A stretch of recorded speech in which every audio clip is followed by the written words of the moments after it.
ఈ వీడియోలో Reliance foundation scholarship గురించి చూద్దాం. ఫస్ట్ ఈ వీడియోని లైక్ చేసి మీరు ఒకవేళ ఛానల్కి కొత్తగా వస్తే ఛానల్ సబ్స్క్రైబ్ చేసి పెట్టుకోండి. ఈ వీడియోలో మనం ఏమేమి కవర్ చేసామంటే, ఫస్ట్ దీనికి అప్లికేషన్ అండ్ సెలెక్షన్ ప్రాసెస్ ఏంటి అండ్ దాని తర్వాత ఎలా అప్లై చేయాలని చూద్దాం. దాని తర్వాత అప్లై చేయడానికి కావాల్సిన డాక్యుమెంట్స్ గురించి కూడా చెప్తా అండ్ ఎలా ప్రిపేర్ అవ్వాలి. ఒక యాప్టిట్యూడ్ టెస్ట్ ఉంటుంది, దానికి ఎట్లా ప్రిపేర్ అవ్వాలని కూడా చెప్తా. దాని తర్వాత టెస్ట్ ఎట్లా కండక్ట్ చేస్తారా, ఆన్లైన్లో కండక్ట్ చేస్తారా ఆఫ్లైన్లో కండక్ట్ చేస్తారా దాని గురించి చెప్తా. అండ్ దాని తర్వాత దీంట్లో ఏ సిలబస్ ఉంటుంది, యాప్టిట్యూడ్ టెస్ట్లో మనకి ఏమేమి ఉంటాయని కూడా చెప్తా. మీకు ఒక ఎగ్జాంపుల్ టెస్ట్ పేపర్ కూడా ప్రొవైడ్ చేస్తా అండ్ ఎవరు ఎలిజిబుల్ కాదని కూడా ఎక్స్ప్లెయిన్ చేస్తా. ఓకేనా, ఈ వీడియోని లాస్ట్ వరకు చూడండి. ఓకే, మనం వీడియోని స్టార్ట్ చేద్దాం లేట్ చేయకుండా. ఫస్ట్ మనకి అప్లికేషన్ ప్రాసెస్ ఎట్లుంటుంది అంటే, వాళ్ళు ఆగస్ట్లో మనకి అప్లికేషన్స్ అనేవి స్టార్ట్ చేస్తారు. స్టార్ట్ చేసినప్పుడు మనం అప్లై చేసుకోవాలి. ఎట్లా అప్లై చేసుకోవాలంటే, ఇక్కడ ఉంది కదా యూజీ అప్లికేషన్ పోర్టల్ అని, ఈ లింక్ కూడా మీకు కింద డిస్క్రిప్షన్లో ఇస్తారు. దీనిపైన క్లిక్ చేసి మనం అప్లై చేసుకోవాలి. ఓకేనా, అప్లికేషన్ స్టార్ట్ అయినప్పుడు. దాని తర్వాత మనకి నెక్స్ట్ ఏముంటుంది అంటే, యాప్టిట్యూడ్ టెస్ట్ కండక్ట్ చేస్తారు. ఈ టెస్ట్ ఎప్పుడు ఉంటుందని కూడా వాళ్ళు మనకి అనౌన్స్ చేస్తారు. ఈ టెస్ట్ లోపల ఏముంటాయంటే 60 minutes ఉంటుంది మనకి టైం. 60 మల్టిపుల్ చాయిస్ క్వశ్చన్స్ ఉంటాయి.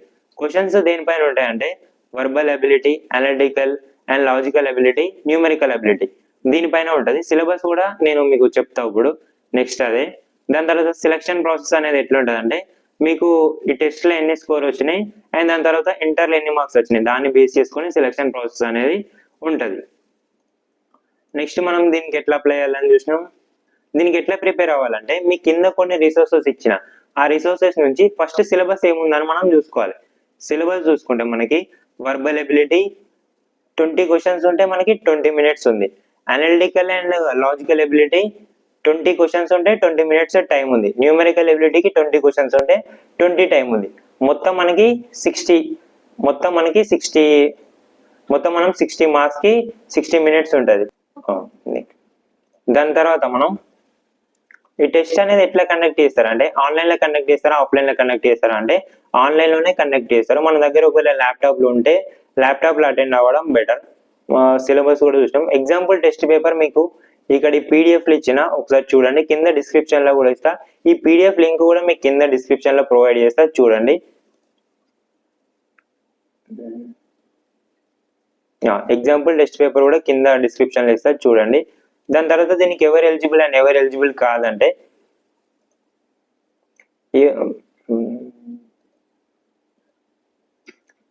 ఫస్ట్ ఎవరు ఎలిజిబుల్ అని చూద్దాం. ఎలిజిబిలిటీ క్రైటీరియా కూడా ఇది కూడా వెబ్సైట్లో మెన్షన్ చేసిందే. నేను స్క్రీన్ షాట్ తీసి ఇక్కడ యాడ్ చేసుకున్నా. మనం ఫస్ట్ ఇండియన్ అయి ఉండాలి. దాని తర్వాత మనకి ఇంటర్లో 60% మార్క్స్ అంటే 600 మార్క్స్ ఉండాలి. ఎవరైతే కరెంట్లీ ఇప్పుడు ఫస్ట్ ఇయర్లో ఎన్రోల్ అయ్యారో 2025-2026కి మీరు 1-1లో ఉన్నా 1-2లో ఉన్నా ఎలిజిబులే. ఫుల్ టైమ్ డిగ్రీ కోర్స్ అయి ఉండాలి. అది ఏ స్ట్రీమ్ అయినా ఏం కాదు. దాని తర్వాత స్టూడెంట్ హ్యావింగ్ ఇన్కమ్ అనమాట. ఇన్కమ్ అనేది 15 lakhs కంటే తక్కువ ఉండాలి. అండ్ ప్రిఫరెన్స్ అనేది ఎవరికైతే 2.5 lakhs కంటే తక్కువ ఉంటుందో వాళ్ళకి ఇస్తారనమాట. యాప్టిట్యూడ్ టెస్ట్ అనేది మనం కంపల్సరీగా రాయాలి. అండ్ ఇప్పుడు ఎవరు ఎలిజిబుల్ కాదని చూద్దాం. ఎవరైతే స్టూడెంట్స్ ఇప్పుడు సెకండ్ ఇయర్లో దానికంటే ఎక్కువ ఉన్నారో వాళ్ళు ఎలిజిబుల్ కాదు. అండ్ దాని తర్వాత స్టూడెంట్స్ ఎవరైతే remote, hybrid, distance and non regular models degree pursues చదువుతారో వాళ్ళు కూడా ఎలిజిబుల్ కాదు. అండ్ దాని తర్వాత students who have pass diploma after 10th standard, ఎవరైతే 10th తర్వాత డిప్లొమా చేస్తారో వాళ్ళు కూడా ఎలిజిబుల్ కాదు.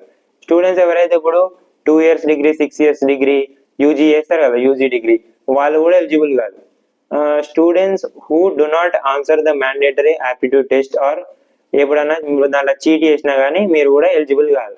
చీట్ చేస్తే వాళ్ళకి అర్థమైపోతుంది, వాళ్ళు ఆన్లైన్లో టెస్ట్ కండక్ట్ చేస్తారు కాబట్టి వాళ్ళు మిమ్మల్ని అబ్జర్వ్ చేసుకుంటూనే ఉంటారు అన్నమాట. దీనికి కావాల్సిన డాక్యుమెంట్స్ గురించి చూస్తే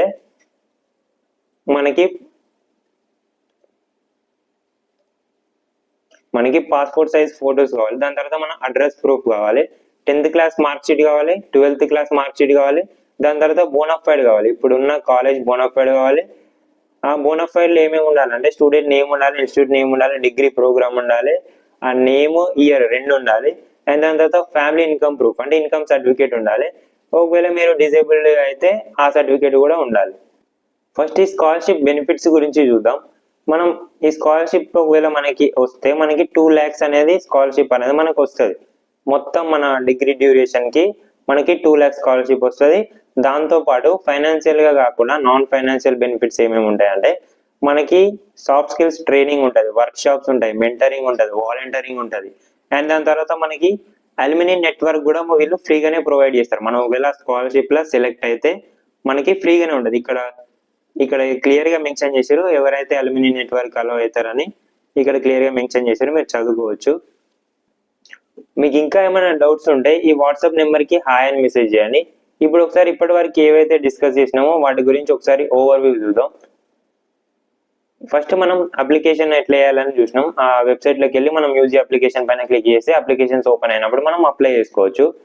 దాని తర్వాత మనం అప్లికేషన్స్కి కావాల్సిన డాక్యుమెంట్స్ గురించి కూడా చెప్పిన ఇక్కడ ఉన్నాయి. పీడిఎఫ్ కూడా మీకు కింద ప్రొవైడ్ చేస్తా, చూడండి, డిస్క్రిప్షన్లో ఉంటుంది. దీని తర్వాత టెస్ట్కి ఎట్లా ప్రిపేర్ అవ్వాలని కూడా రిసోర్సెస్ అనే ఒక డాక్ ఉంటుంది, దాన్ని కూడా చూడండి. అండ్ దాని తర్వాత ఈ టెస్ట్ ఎట్లా కండక్ట్ చేస్తారంటే ఆన్లైన్లో కండక్ట్ చేస్తారు. దాని తర్వాత సిలబస్ గురించి కూడా చెప్పిన ఇక్కడ 3 ఉన్నాయి, ఒక్కొక్క 20 మార్క్స్, మొత్తం 60 మార్క్స్. దాని తర్వాత మీకు ఒక ఎగ్జాంపుల్ క్వశ్చన్ పేపర్ కూడా ఇక్కడ ప్రొవైడ్ చేసిన, చూడండి. ఆ వెబ్సైట్లో కూడా ఉంటుంది, మీరు ఒకసారి ఆ వెబ్సైట్ లింక్ కూడా కింద డిస్క్రిప్షన్లో ఇస్తా, ఒకసారి వెళ్ళి చూడండి.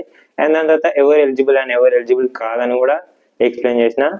అండ్ దాని తర్వాత మీకు ఇంకా ఏమైనా డౌట్స్ ఉన్నా కానీ ఇక్కడ వాళ్ళు కొన్ని రూల్స్ అనేవి పెట్టారు అనమాట. ఈ రూల్స్ కూడా కింద డిస్క్రిప్షన్లో లింక్ ఇస్తా, ఇవన్నీ ఒకసారి చదవండి. బాగానే ఉన్నాయి ఇవి, అన్నీ ఒకసారి చదవండి. మీకు ఒక క్లారిటీ వస్తుంది, మేము ఎలిజిబులా కాదా అని మీకు ఒక క్లారిటీ వస్తుంది. అంతే, థ్యాంక్ యూ. ఓకే.